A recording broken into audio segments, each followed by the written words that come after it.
자, 그 다음에 DSR 산정 만기가 축소되었다는 내용이 있습니다. 요거는 관계부처 합동 가계부처 현황 점검 회의 보도자료에 나왔던 내용인데요. 여기에서는 50년 만기 주담대를 이제 더 이상 안 하겠다라는 그런 내용들이 들어가 있습니다. 여기 줄친 부분만 볼게요. 가계부채 현황이 가계부채가 쭉쭉 증가하고 있는 상황입니다. 그리고 특히 주요 은행들이 50년 만기 주담대를 적극 취급하면서 7, 8월 가계대출 증가세를 사실상 주도했다. 자, 가계대출 증가세 확대의 주 원인으로 예를 지목하고 있어요. 50년 만기 주담대 상품, 너 때문에 지금 가계부채가 이렇게 늘어나고 있다라고 지금 지목을 했다라고 볼 수가 있겠네요. 자, 그래서 여기도 쭉쭉 늘어나 있고, 집단대출에서도 이렇고, 집단대출에서 특히 평균 DSR이 40이 훌쩍 넘는다. 그리고 나이도 젊은 사람뿐만이 아니라 40, 50대 비중도 높고 60대 이상도 이런 50년 이상 주담대를 활용하고 있다. 그리고 무주택자뿐만이 아니라 주택 보유자, 유주택자도 이용을 하고 있다. 집 살 때 보탬이 되는 게 아니라, 그러니까 요거를 레버리지로 활용해서 투자용으로도 쓰고 있다라는 내용들이 들어가고 있네요. 거기다가 고정상품이 아니라 변동금리라서 나중에 이율 부담도, 이자 부담도 더 커질 것이다. 이런 내용들 들어가 있습니다. 그리고요, 50년 만기 주담대는 DSR 규제 우회 등 대출 상한 높이는 용도로 사용 중이다 라고 하고 있어요. 이게 무슨 말이냐면, 간략히 설명을 드리자면, DSR이라고 하는 거는 대출을 받을 때 네가 갚을 능력이 되는 만큼만 빌려주겠다 라는 제도예요. 그러니까 DSR은 내가 총 소득 중에서 내가 벌어들이는 것 중에서 DSR 40이라고 하면 40%까지만 대출금 갚는데 써라. 그 이상은 안 빌려주겠다라는 거예요. 내 소득은 적은데 돈은 더 많이 빌리겠다라고 하면은 갚아야 되는 돈이 내 연봉보다 훨씬 더 많아지겠죠. 연봉의 거의 대부분을 써야 된다라고 하면 그만큼은 안 빌려주겠다라는 거예요. 근데 이거를 갚는 기간을 40년 동안 갚느냐, 50년 동안 갚느냐에 따라서 1년 동안 또는 한 달 동안 갚아야 되는 그 금액이 많이 달라지게 되겠죠. 원래는 40년 동안 갚을 거를 기준으로 해서 돈을 이만큼 빌려주겠다라고 했었는데 그걸 50년으로 늘린다고 생각을 해보세요. 그럼 같은 금액을 빌렸을 때 50년 동안 갚는다라고 하면 1년에 갚아야 될 돈이 줄어들겠죠. 그럴 경우에 DSR이 줄어들게 되는 효과가 있습니다. 그래서 같은 DSR이라고 하면 대출을 더 많이 받을 수 있게 되는 효과가 있게 됩니다. 자, 간략히 그냥 말씀드리면 그런 개념인 거고요. 자, 그래서 DSR 규제 우회용으로 많이 쓰고 있다라는 내용들이 나오고 있습니다. 그래서 한마디로 이런 거네요. 50년 만기 주담대는 주택 실수요자가 장기간 나눠 갚는 대출을 통해서 조기에 주거를 마련하는 용도로 사용되는 순기능이 있으나 이게 원래 의도했던 순기능이죠. 하지만 원금 상환이 더뎌서 일반 주담대 대비 총 부채 부담이 크고 갚아야 되는 이자가 많습니다. 장기 대출, 원금 부담 등으로 변동금리 시 과도한 금리 위험에 노출된다. 변동금리니까 이율이 언제든지 올라갈 수 있겠죠. 레버리지를 통한 주택 구입, 그러니까 빚을 내서 주택 구입한다. 흔히 그런 뜻이고요. 매각 차익 등 투기 수요에 악용될 소지, 대출 받아갖고 투자한다, 투기한다. 그렇게 악용되고 있다라는 뜻이네요. 그래서 제도적 안전장치 등 위험 요인을 관리하에 취급될 필요가 있다 라고 했는데요. 한마디로 말해서 자, 요거예요. 대출 전 기간에 걸쳐서 상환 능력 확인이 어려운 경우 DSR 산정 만기를 최대 40년으로 제한하겠다. 50년까지 하지 않고 40년으로 끊겠다라는 내용입니다. 자, 앞으로 이런 것들도 궤도 재선을 추진하겠다라는 내용이 들어갔고, 우리한테 와닿는 변화는요, DSR이 40이니 50이니 크게 잘 모르겠다 하더라도 50년짜리였던 게 40년으로 줄어든다라고 하면 대출 한도가 줄어든다, 축소된다 라는 그런 체감이 되는 변화가 있습니다. 자, 이번엔 네 번째 변화로 새로 나온 정책으로요, 발표된 내용으로 여기도 가계부채 현황 점검 회의에서 나왔던 겁니다. 가계부채가 늘어나고 있다. 원인이 한 놈은 50년 주담대 때문이다. 그리고 또 하나 원인은 특례보금자리론 너 때문이다. 이런 내용이라고 볼 수 있어요. 특례보금자리론 일반형이 중단이 된다라는 내용이에요. 자, 특례보금자리론은 저소득 실수요자 위주로 재편해서 운영하겠다. 그러면 현재는 저소득자도 아니고 실수요자도 아닌데도 특례보금자리론을 쓰고 있다라는 내용이네요. 그죠? 그러니까 그거는 없애버리고 원래 취지에 맞게끔 저소득 실수요자만 쓸 수 있게끔 남겨두겠다라는 거예요. 그래서 여기에서 말하는 거는 공급 목표 도달 등을 감안해서 이미 많이 소진이 됐어요. 소득 제한이 없던 일반형 취급을 중단하고요. 상대적 지원 필요성이 낮은 일시적 2주택자에 대한 지원도 중지한다. 현재는요, 주택이 2개가 있더라도 하나를 3년 안에 처분하겠다라는 조건을 걸고 대출을 받을 수 있었습니다. 특례를요. 하지만 앞으로는 그것도 못하게 하겠다라는 내용이네요. 자, 공급 목표에 도달함에 따라 저소득 실수요자 위주 지원을 위해 기존 저격대출 공급분에 해당했던 그 일반형 공급을 중단하겠다.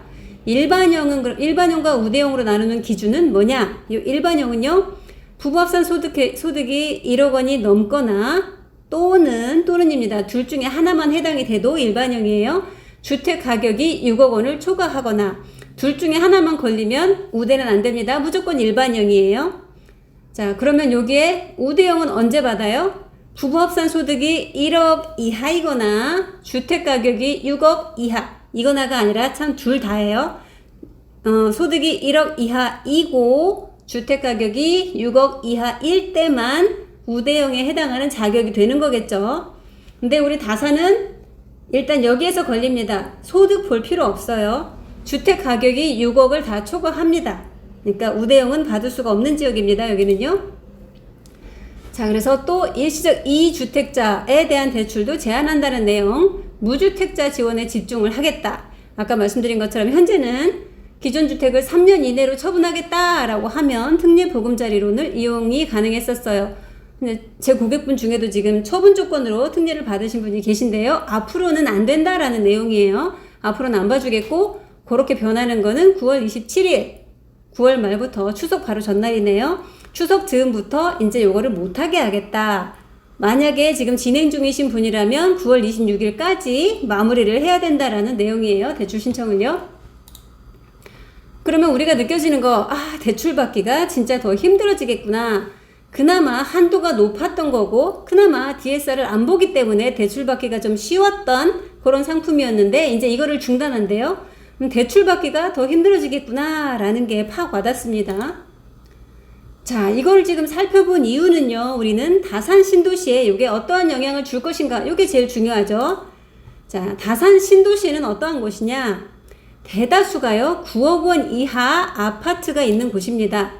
자, 잠깐 보시면은요, 이렇게 대략 보더라도 7억대, 8억대가 많죠. 9억, 12억, 8천 이렇게 10억이 넘는 것들은 대형 평수입니다. 아니면 여긴 소형 평수도 84도 아이비 같은 경우는 조금 다른 단지로 별도로 생각을 하셔야 돼요. 얘는 비쌉니다. 그 외 다른 것들은 대부분 큰 평수가 아닌 다음에는 9억 이하로 들어갑니다. 지금 지구도 마찬가지예요. 여기는 전체가 다 9억 이하로 들어가네요. 자, 일부 내가 구입한 매매가가 9억이 넘는다라고 하면 해당이 안 되겠지만요. KB 시세는 어떤가요? 전체적으로 쭉 보면은요. 자, 일반가를 기준으로 보면은 여기도 이렇게 대형 평수들은 금액이 높습니다만 그 외에 다른 것들은요. 대부분 다 9억으로 들어갑니다. 여기도 9억이 넘는 거 보면은 대형 평수네요. 84 이하로 보면은 대부분 다 들어갑니다. 자이 빼고요. 자, 그리고 다산 신도시의 또 다른 특징. 여기에는 30대 또는 40대 여기 빠졌네요. 3, 40대 젊은 인구 비율이 높습니다. 인구 비율 오늘 날짜로 한번 본 건데요. 8월까지의 다산 1동과 2동 인구 비율을 나타낸 거예요. 1동에서는 지금 10만 명이 약간 넘고 2동에서는 3만 5천여 명이 지금 살고 있는데요. 보시면은 1동에서 쭉 솟은 거 여기 40대 초반 그리고 두 번째 30대 후반 세 번째 40대 후반 이렇게 3, 40대가 인구 비중이 가장 높습니다. 지금 지구는요 똑같죠. 40대 초반 40대 후반 자 여기 50대 초반 30대 후반 이런 식으로 이어지고 있습니다. 그러니까 다 합해서 보면은요 다산 신도시는 역시나 3, 40대 젊은이들이 많이 사는 젊은 도시라는 거 알 수가 있습니다. 자, 그리고 다산 신도시 특징이 이랬고 그러면 여기로 찾아오시는 손님들 매수자나 임차인의 특징은 또 어떤가요? 보면은 젊은 신혼부부들 수요가 최근에 정말 많았습니다. 이분들은요 요 영향을 많이 받을 거예요. 특례 디딤돌, 특례 버팀목 활용을 하실 수 있겠죠. 왜냐면 젊은 신혼부부 이제 결혼을 하고 내년 정도 아이를 낳고 내년이나 내후년 이렇게 임신한 다음에 아이를 낳을 수 있는 그런 연령대가 되겠죠. 자, 요런 분들은 요거 디딤돌이나 특례 버팀목 활용하시는 거 적극적으로 고려해 보실 수 있습니다. 또 특례 보금자리론을 활용해서 매수하시는 분들이 상당히 많았습니다. 자, 아까 말씀드린 것처럼 한도가 꽤 높게 나오고 소득 요건이나 뭐 DSR이나 이런 것들 많이 안 받기 때문에 특례를 활용하시는 분들 상당히 많았습니다. 그래서 특례를 써서 다산으로 진입하시는 신혼부부, 젊은 부부들 정말 많았습니다. 그리고 대출을 활용하는 매수가 많았다라는 거, 융자 없이 들어오시는 분들도 있기는 해요, 간혹. 하지만 젊은 분들은 아직은 미래 소득을 좀 더 보기 때문에 현재는 자산은 많지 않지만 소득은 꾸준히 괜찮은 편입니다. 그러면은 대출을 이빠이 빵빵하게 받아가지고 5억 채워서 받아서 이렇게 주택을 매수하시는 분들이 꽤 됐었습니다. 이런 분들이 많았었기 때문에 다산은 지금 새로 나오는 이런 정책들의 영향을 아주 크게 받을 수밖에 없습니다. 그래서 지금 나오는 정책들, 이 4-5가지들이 자, 상승 요인과 하락 요인이 골고루 될 수 있습니다. 섞여 있어요. 그래서 주택을 사기에 좋아진 변화, 이런 것들은 주택 사기에 더 좋아졌네 라고 하는 게 출산가구 취득세 면제, 그리고 출산가구 주택자금 저리 융자. 아까 말씀드렸죠. 다산에 오시는 분들은 젊은 신혼부부들이 참 많았다. 이런 분들은요, 특례 디딤돌, 특례 버팀목, 그리고 출산가구 취득세 면제, 내년부터 생기는 그 내년부터 이런 것들을 적극적으로 활용해서 좀 더 적극적으로 매수에 나서실 수가 있는 그런 환경이 되었습니다. 반면에요, 주택 사기에 안 좋아진 변화도 있습니다. DSR 만기가 축소됐다라는 거, 50년 만기 중단이었어요. 자, 특례를 활용하시는 분들 중에도요, 50년짜리로 하고 젊으신 분들, 그리고 체증식으로 대출을 받으시는 분들이 꽤 많았습니다. 젊은 분들 같은 경우에. 근데 지금 뭐 체증식이니 뭐니 이제 다 날라갔다고 보시면 돼요. 특례가 일반형이 사라졌기 때문에 다산은 우대형을 지금 받을 수가 없는 지역이기 때문에 일반형 50년도 중단되었고 체증식도 쓸 수가 없다. 그리고 특례 보금자리는 일반형이 중단되었고 6억 이하만 가능하기 때문에 요 상품은 아예 쓸 수가 없어진 거죠. 그래서 대출 받기에 조금 아주 좋은 상품이었던 거를 활용할 수 없게 되었어요. 그래서 다소 요거는 좀 불리한 그런 변화로 볼 수가 있겠습니다.